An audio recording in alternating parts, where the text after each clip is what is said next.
प्यारे बच्चों सुप्रभात। प्यारे बच्चों आज आपको हम सूरदास का जीवन परिचय जो कि आपकी परीक्षा की दृष्टि से प्यारे बच्चों बहुत ही महत्वपूर्ण और इम्पोर्टेंट है। किस प्रकार से आपको लिखना है प्यारे बच्चों अच्छे शब्द के अंदर आज मैं आपको पूरी तरह से स्पष्ट और सही जानकारी आपको दे रहा हूँ। प्यारे बच्चों जो आपने सूरदास का जीवन परिचय याद किया है वो तो आपको लिखना ही है। इससे जन्म है, जन्म मृत्यु का स्थान है और भी सारी चीजें जो भी रचनाएं उनको याद किया है प्यारे बच्चों वह तो आपको लिखना ही है। यहाँ पर आपको मैं सिर्फ यह दिखाने का प्यारे बच्चों प्रयास करूंगा कि कुछ आप जो जो कि कुछ आप यूनिक चीजें होती हैं जिसको आप स्टार और एरो लगा करके आप अपने अपने जीवन परिचय में अगर इसको दर्शाते हैं प्यारे बच्चों तो आपको 5 में 5 पूरे अंक आपको परीक्षक प्रदान करेगा। प्यारे बच्चों जिस प्रकार से आपने सूरदास के जीवन परिचय को याद किया है वह तो आपको प्यारे बच्चों लिखना ही है। मैंने इन लाइनों को प्यारे बच्चों आपके लिए यूनिक और एथेंटिक यानी कि इन लाइनों को आपको मैं इस प्रकार से मैं आपको उपलब्ध करा रहा हूँ। तो प्यारे बच्चों अच्छी बुकों से मैंने ढूंढ करके इसको लिया है। प्यारे बच्चों सूरदास के पदों का संकलन सूरसागर है। जैसा कि आप भी जानते हैं प्यारे बच्चों सूरदास के पदों का संकलन सूरसागर है और जो इनकी इनकी जो मुख्य रचनाएं हैं प्यारे बच्चों वह है सूर सारावली, साहित्य लहरी, ठीक है, सूर सागर, सूर सारावली और साहित्य लहरी। प्यारे बच्चों इनके जन्म के विषय में भी मतभेद है। कुछ विद्वान इनका जन्म दिल्ली के निकट सीही मानते हैं प्यारे बच्चों। कुछ जो विद्वान है इनका जन्म दिल्ली के निकट सीही मानते हैं। कुछ विद्वान इनका जो जन्म है वह मथुरा से जाने वाली रुनकता नामक गांव के आसपास प्यारे बच्चों मानते हैं।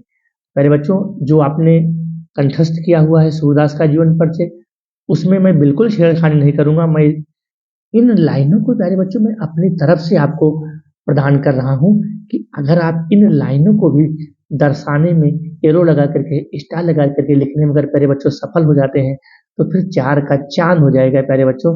इन लाइनों को मैंने इसीलिए बहुत ही संक्षेप और कम शब्दों में व्यवस्थित क्रम में आपको मैंने प्यारे बच्चों प्रदान किया है। तो सूरदास के पदों का संकलन प्यारे बच्चों सूरसागर है। सूरदास वात्सल और श्रृंगार के कवि माने जाते हैं। जैसा कि प्यारे बच्चों आप जानते हैं सूरदास भगवान कृष्ण के भगवान कृष्ण का गुणगान गाया करते थे और भगवान कन्हैया श्याम के वह श्रृंगार रूप का बाल रूप का बड़ा ही सुंदर और मनोहारी वर्णन किया है प्यारे बच्चों। इस प्रकार से आपको इन लाइनों को सेम सेम जैसे मैंने लिखा है प्यारे बच्चों इसी प्रकार से आपको दर्शा देना है प्यारे बच्चों। अगला है 84 वैष्णव की वार्ता के अनुसार वे आगरा और मथुरा के बीच रहते थे। जो 84 वैष्णव की वार्ता है प्यारे बच्चों यह गद्य साहित्य का जो हमें गद्य रचनाओं के बारे में सबसे पहले जानकारी प्रदान करने वाला गद्य काव्य है वह है 84 वैष्णव की वार्ता। 84 वैष्णव की वार्ता है 84 वैष्णव की वार्ता है और 252 वैष्णव की वार्ता है। ये दोनों वार्ताएं हमें गद्य साहित्य की जानकारी पहले उपलब्ध कराते हैं प्यारे बच्चों। तो इस प्रकार से 84 वैष्णव की वार्ता के अनुसार 84 वैष्णव प्यारे बच्चों इसमें 84 सिद्ध कवियों के नाम है इसीलिए इसका 84 वैष्णव की वार्ता नाम पड़ा है। इसमें 84 सिद्ध कवि हैं, ठीक है। अब उन सिद्ध कवियों को प्यारे बच्चों आपको अभी नहीं जानना है, अगली कक्षाओं में आप पढ़ेंगे क्योंकि अगर अभी हम बताने लगेंगे तो यह हमारा वीडियो बहुत बड़ा हो जाएगा प्यारे बच्चों। बस इतना ही जानना है आपको। 84 वैष्णव की वार्ता के अनुसार वे आगरा और मथुरा के बीच रहते थे। सूरसागर का बाल लीला वर्णन अपनी सहजता मनोवैज्ञानिकता एवं स्वाभाविकता में अद्वितीय है प्यारे बच्चों। इसको ध्यान रखना मैं जो जो शब्द आपको यहाँ पर लिख रहा हूँ सूर का बाल लीला वर्णन यानी कि भगवान कृष्ण के प्रति जो उनका बाल लीला का वर्णन था बहुत ही सहज मनोवैज्ञानिक एवं स्वाभाविकता में अद्वितीय है मेरे बच्चों। सूरदास को पुष्टि मार्ग का जहाज विठल लाल ने कहा। क्योंकि प्यारे बच्चों सूरदास जो थे पुष्टि मार्ग का जहाज किसने कहा? विठल लाल। विठल लाल कौन है? ये वल्लभाचार्य के पुत्र हैं। वल्लभाचार्य कौन है प्यारे बच्चों? वल्लभाचार्य जो है सूरदास के गुरु का नाम है। सूरदास के गुरु का नाम क्या था प्यारे बच्चों? वल्लभाचार्य। ये वल्लभाचार्य के शिष्य बन गए थे तो सूरदास के गुरु का नाम प्यारे बच्चों क्या है? वल्लभाचार्य। और वल्लभाचार्य के पुत्र हैं विठल लाल। तो 4 शिष्य प्यारे बच्चों विठल लाल के और 4 शिष्य जो थे वल्लभाचार्य के प्यारे बच्चों इन 4-4-8 मिल करके अष्ट छाप की स्थापना की थी जिनमें से सूरदास भी आते हैं प्यारे बच्चों। तो अष्ट छाप की स्थापना की थी किसने की थी? अष्ट छाप की स्थापना की थी विठल लाल ने। कब की थी? 1565 में प्यारे बच्चों। सूर का काव्य मुख्य विषय कृष्ण भक्ति है। प्यारे बच्चों इसको ध्यान रखना। सूर का काव्य, सूर का काव्य जो है, सूर का काव्य क्या है, मुख्य विषय क्या है, भगवान कृष्ण की भक्ति है, क्योंकि यह भगवान कृष्ण के उपासक थे। कौन? सूरदास हैं। क्योंकि इन्होंने लिखा है, साहित्य लहरी में भी लिखा है, साहित्य लहरी सूर सागर सूर की सारावली। ध्यान दीजिएगा प्यारे बच्चों, साहित्य लहरी सूर सागर सूर की सारावली, श्री कृष्ण जी की बाल छवि पर लेखनी अनुपम चली। धन्य हो सूर, वो जन्मांध थे प्यारे बच्चों, जन्म से ही जन्मांध थे। ऐसा माना जाता है कि जन्म से जन्मांध थे, लेकिन इनको भगवान कृष्ण की असीम कृपा शक्ति थी, जिस प्रकार से इन्होंने आज का साहित्य प्यारे बच्चों लिख दिया है, आज तक कोई इसका कोई जवाब नहीं दे पाया है। तो प्यारे बच्चों, जो कि साहित्य लहरी थी, ठीक है, साहित्य लहरी सूरदास के प्यारे बच्चों 118 पदों का संग्रह है। साहित्य लहरी जो है वह सूरदास के 118 पदों का संग्रह है, और सूरदास की रचनाओं के संबंध में, ठीक है, आज भी कहा जाता है। इनकी जो सूर सारावली है प्यारे बच्चों, कथा वस्तु भाव भाषा शैली और रचना की दृष्टि से निसंदेह ही सूरदास की यह एक प्रमाणिक रचना मानी जाती है।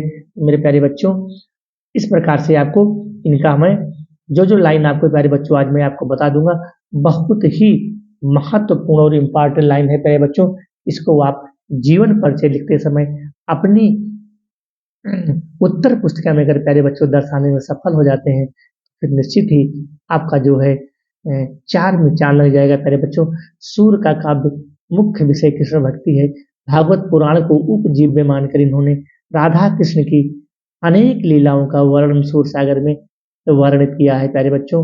मैंने इसलिए बहुत ही कम शब्दों में छांट करके, बहुत ही कम शब्दों में इसको लिखने का प्रयास किया है, ताकि प्यारे बच्चों आप इसको अपनी उत्तर पुस्तिका में दर्शाने में सफल हो जाए। प्यारे बच्चों, सूरदास सूर की भक्ति, सूर की जो भक्ति है, सूर की जो भक्ति पद्धति है, निश्चित ही वह मेरुदंड यानी कि पुष्ट मार्गीय भक्ति है। पुष्ट मार्गीय भक्ति क्या है? क्योंकि यह पुष्ट मार्गीय जहाज कहे जाते थे। किसने कहा था? विट्ठल लाल ने कहा था।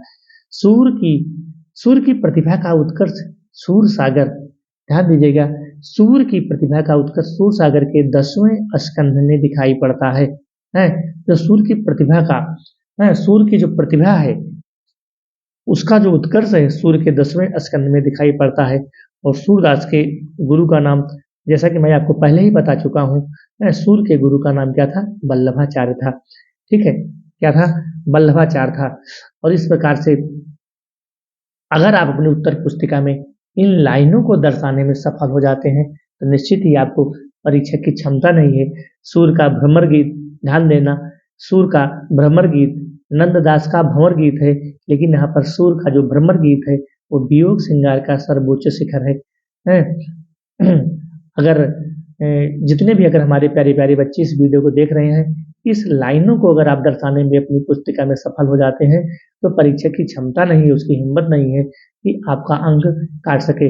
सूर का भंवर गीत, वियोग श्रृंगार, जिसको हम वियोग श्रृंगार को हम प्रलम्ब श्रृंगार भी कहते हैं, वियोग श्रृंगार का सर्वोच्च शिखर है। सूरदास की भाषा बोलचाल की भाषा के निकट है। सूरदास की जो भाषा है बोलचाल की भाषा के निकट है। और सूरदास की जो भाषा है ठेठ ब्रजी है, जिसको हम ब्रज भाषा के नाम से भी जानते हैं। सूर की भाषा कैसी है? सूर की भाषा जो है वह ठेठ ब्रजी है। ध्यान दीजिएगा प्यारे बच्चों, सूर की गोपियां सरल और सहज हैं। बड़ा ही सुंदर यहाँ पर लाइनों को मैंने ढूंढ ढूंढ के आपके लिए बनाया है। सूर की गोपियां क्या है? सरल और सहज हैं। और सूर के बाल लीला में ऐसा चित्रण देखने को नहीं मिलता। प्यारे बच्चों, सूर का जो बाल लीला वर्णन है, सूर का जो बाल लीला वर्णन है, कहीं भी इस प्रकार से देखने को नहीं मिलता। बाल लीला क्या है प्यारे बच्चों? किलकत कान घुटुरुवन आवत। इस लाइन को अगर प्यारे बच्चों आप दर्शा देते हैं, किलकत कान घुटुरुवन आवत, मनमय कनक नंद के आंगन बिंब पकड़िबो धावत। सूर के बाल लीला वर्णन में ऐसा चित्रण देखने को नहीं मिलता। ऐसे जिस प्रकार से मैंने आपको लाइन पढ़ के बताया कि किलकत कान घुटुरुवन आवत, मनमय कनक नंद के आंगन बिंब पकड़िबो धावत। अगली लाइन आप इस पे ये भी लिख सकते हैं, मैया हूँ न चरई हूँ गाय, सिगरे ग्वाल गिरावत मोसू मेरो पाई पिराय। मैया मोरी मैं नहीं माखन खायो, मैया मोरी मैं नहीं माखन खायो, घोर भयो गइयन के पीछे मधुबन मोहि पठायो। आप मुझे माखन के लिए माँ चोरी लगा रही हैं, यह बिल्कुल उचित न रही है। धन्य हो भगवान कृष्ण। इस प्रकार से अगर आप लिखने में सफल हो जाते हैं तो निश्चित ही आपको बहुत ही अच्छा अंक प्रदान हो जाएगा। तो यह मैंने आपको बिल्कुल सूरदास का जो जीवन परिचय है, यूनिक लाइन को ढूंढ करके आपके लिए मैंने व्यवस्थित रूप में रखने का प्रयास किया। और अब हम चलते हैं जो अगला बहुत ही महत्वपूर्ण और परीक्षा की दृष्टि से इम्पॉर्टेंट है, वह है सूरदास, ओ सॉरी तुलसीदास। तुलसीदास को हम आपके सामने बिल्कुल रख रहे हैं। बहुत ही महत्वपूर्ण और बहुत ही इम्पॉर्टेंट जो है वो तुलसीदास हैं। तुलसीदास को मैंने इस प्रकार से आपको रखा है, बिल्कुल अगर आप इसको रखने में सफल हो जाते हैं, इस प्रकार से आप लिखने में सफल हो जाते हैं, तो फिर आपको निश्चित ही पूरे के पूरे अंक आपको मिलेंगे। आते हैं हम तुलसीदास पर। बिल्कुल सूर सूर तुलसी शशि हैं। बिल्कुल प्यारे बच्चों, आप लाइन पर बने रहिएगा, वीडियो को स्किप मत करिएगा। मैंने आपके लिए एक एक लाइन ढूंढ करके आपके लिए मैंने इसको रखने का प्रयास किया है कि आप अपनी उत्तर पुस्तिका में दर्शाने में किस प्रकार से सफल हो जाते हैं। तो प्यारे बच्चों, जिस प्रकार से आपने तुलसीदास का जीवन परिचय याद किया है, बिल्कुल आपको उसमें कोई छेड़खानी नहीं करना है, आपको वैसे भी लिखना है। यहाँ जो इनका जन्म मृत्यु है प्यारे बच्चों, संवत कहीं-कहीं 1554 में मिलता है। जो आपने याद किया है उसी को लिखना, क्योंकि इनके जन्म के संबंध में कोई निश्चित तिथि स्पष्ट नहीं है। तो संवत 1554 लगभग माना जाता है। कुछ बुकों में 1537 मिला था और मृत्यु 1623। जो आपने बिल्कुल कंठस्थ किया है, आपको उसी प्रकार से इसको अपनी उत्तर पुस्तिका में दर्शाना है।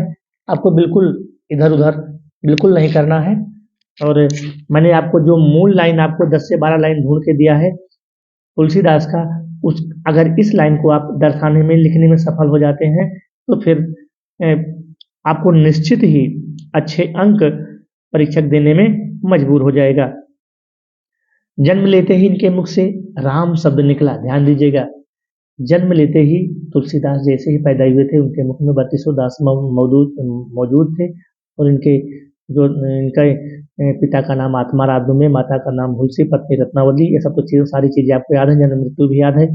जन्म जहाँ हुआ था बांदा राजापुर। तो इसको मैंने मेरे बच्चों नहीं लिखा, मैंने आपके लिए मूल एथेंटिक लाइनों को लिखा है कि जन्म लेते ही इनके मुख से राम शब्द निकला, इसलिए इनको राम बोला कहा जाने लगा। यह मर्यादा पुरुषोत्तम राम के भक्त थे। इनकी भक्ति दास्य भाव की थी। ये लाइन इंपॉर्टेंट है। इस प्रकार से आपको इसको लिख करके अंडरलाइन कर देना है। इनकी भक्ति कैसी थी? दास्य भाव की थी। इसको ऐसे हाईलाइट कर दीजिएगा प्यारे बच्चों। यह मर्यादा पुरुषोत्तम राम के भक्त थे।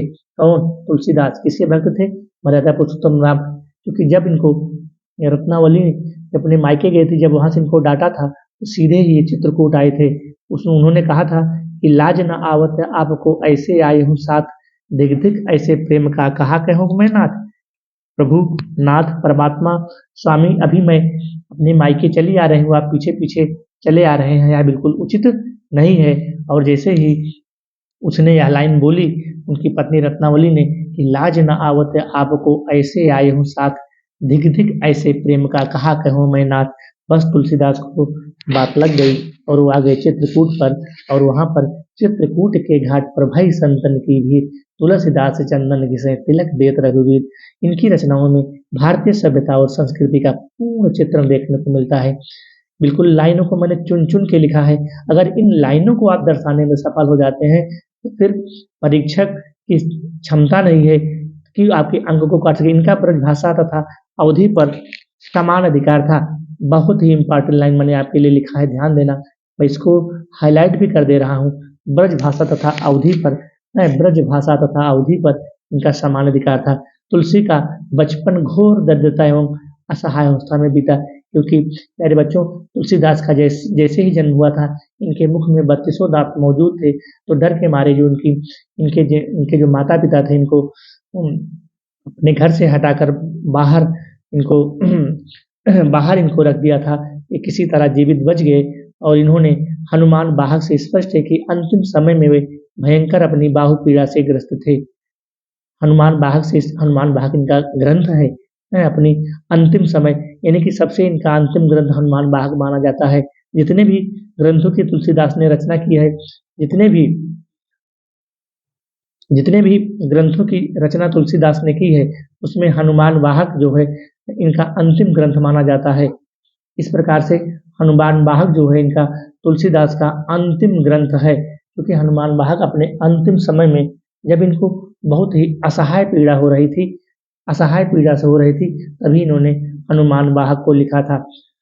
तुलसीदास को हिंदी का जातीय कवि कहा जाता है। बहुत ही मैंने एक एक लाइन को ढूंढ करके आपके लिए प्यारे बच्चों बनाया है। देखिए यहाँ पर तुलसीदास को हिंदी का जातीय कवि कहा जाता है। तुलसी ने कलयुग का वर्णन विशेष रूप से कवितावली और रामचरितमानस के उत्तरकांड में किया है।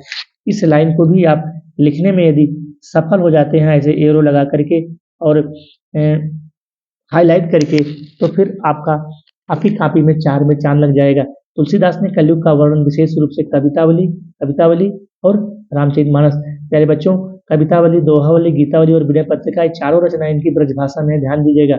जितनी वली की कविताएं हैं, कवितावली, दोहावली, विनय पत्रिका और वली, कवितावली, दोहावली, गीतावली और विनय पत्रिका, चारों रचनाएं ब्रजभाषा में। तुलसीदास राम को आदर्श राजा, पुत्र, भाई, पति, स्वामी, सीता और सीता को आदर्श पत्नी और हनुमान को आदर्श सेवक। कितनी अच्छी लाइन यहाँ पर लिखा है कवि ने। क्या लिखा है? तुलसीदास राम को आदर्श राजा, पुत्र, भाई, कुछ भी मान लीजिए, पति, स्वामी, सीता को आदर्श पत्नी है और माता, और हनुमान को आदर्श सेवक के रूप में चित्रित करते हैं। कौन करते हैं? तुलसीदास। धन्य हो तुलसीदास। संवत 1680 गंग के तीर। इस लाइन को जरूर लिख देना।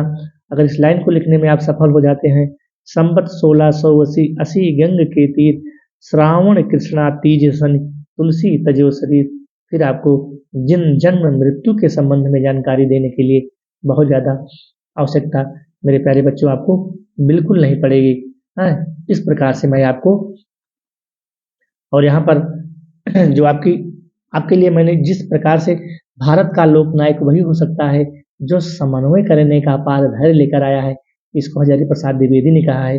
डॉक्टर हजारी प्रसाद द्विवेदी। मेरे बच्चों, इसको लाइन को देख लीजिए, मैंने इसको हाईलाइट करके भी लिखा है। भारत का लोकनायक वही हो सकता है जो समन्वय का अपार धैर्य लेकर आया है। किसने कहा? हजारी प्रसाद द्विवेदी ने। इसके बाद इनकी जो वली की रचनाएं हैं, दोहावली, गीतावली, विनय पत्रिका और रामचरितमानस जो कि अवधी भाषा में है, और एक दोहावली, गीतावली और विनय पत्रिका, यह रचनाएं ब्रज भाषा में लिखा है। कवित्त रामायण, रामाज्ञा प्रश्नावली, ये सभी बड़े ग्रंथ हैं। ध्यान दीजिएगा, दोहावली, गीतावली, विनय पत्रिका, रामचरितमानस, कवित्त रामायण, रामाज्ञा प्रश्नावली, ये सभी क्या हैं? बड़े ग्रंथ हैं। और ये छोटे ग्रंथ कौन है? रामलला नाचू है, पार्वती मंगल है, जानकी मंगल है, बरवे है, रामायण है, वैराग्य संदीपनी है, कृष्ण गीतावली, यह छोटे ग्रंथ हैं। ये बड़े ग्रंथ हो गए, ये छोटे ग्रंथ हो गए। रामचरितमानस अवधी भाषा में है। रामचरितमानस में 7 कांड हैं। 7 कांडों के नाम याद कर लीजिएगा। पहला कांड बालकांड, अयोध्या कांड। इसी प्रकार से 7 कांडों के नाम। इनके गुरु का नाम नरहरयानंद जी था। प्यारे बच्चों, इसको नोट कर लीजिएगा। इनके गुरु का नाम नरहरयानंद जी था। तुलसी की अक्षय कीर्ति का आधार रामचरितमानस है। धन्य हो तुलसी, धन्य हो तुलसीदास, आप धन्य हैं। जीवन इनका अपने माता पिता पत्नी के जीवन को अजर और अमर कर दिया। ऐसे पुत्र भगवान सबको प्रदान करें। तुलसी की अक्षय कीर्ति का आधार, अक्षय माने होता है जिसका कभी क्षय न हो। मेरे बच्चों, जिसको हम बरगद का पेड़ कहते हैं, उसका कभी क्षय नहीं होता है। अक्षय, जिसका कभी क्षय न हो। तो तुलसी की अक्षय कीर्ति का आधार रामचरितमानस है। रामचरितमानस हर गाँव में, हर घर में, आज हिंदू समाज में इसकी पूजा होती है। धन्य हो तुलसी। तो इस प्रकार से आप अपनी उत्तर पुस्तिका में अगर लिखने में सफल हो जाते हैं तो 5 में 5, प्यारे बच्चों, 5 में 5 आपको मिलना तय है। और 96 नंबर, मैंने प्यारे बच्चों इसको पहले से इसलिए लिखा कि वीडियो को बनाने में ज़्यादा टाइम न लगे। परीक्षा बिल्कुल नज़दीक है, 15 दिन परीक्षा को और बचे हैं, इसलिए मैंने इसको आपके लिए पहले से नोट किया था और इसको आप शॉर्ट चेन लेकर के लिखने की प्रैक्टिस कर लीजिएगा प्यारे बच्चों। आपकी परीक्षा में सूर और तुलसी आ चुके हैं, कोई भी इसमें दो राय नहीं है। और अगर आप इस प्रकार से इनका जीवन परिचय लिखने में सफल हो जाते हैं तो आपको निश्चित ही अच्छे अंक उपलब्ध होंगे। और अगर हमारा वीडियो अच्छा लगा हो तो फिर मेरे लिए भी एक लाइक बनता है प्यारे बच्चों, और सब्सक्राइब भी बनता है, और वह आपकी इच्छा पर निर्भर है।